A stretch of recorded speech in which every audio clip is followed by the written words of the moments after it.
అదే అంతమంది అబ్బాయిలు ఉండగా నన్నే ఎందుకు పిలిచావు? మన కాలేజ్ లో అందరికంటే పెద్దది బాబు అని అడిగితే అది నువ్వే అని చెప్పారు, అందుకోసమే అర్థమైందా? నువ్వు అబద్ధం చెప్తున్నావు, నాకు నిజం చెప్తానే నేను వెళ్తాను. హలో ఏంటి ఇప్పుడు నన్ను కొట్టావా?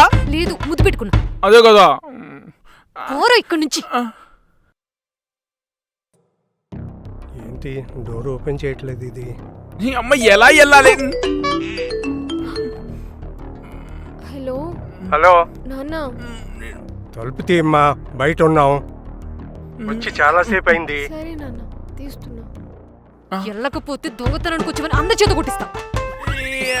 అప్పటి నుండి ఎల్లు ఎల్లు అంటావు, ఎలా వెళ్ళాలో చెప్పట్లేదు. ఏదో పైప్ పట్టుకుని పోరా, పోయి ఇక్కడ.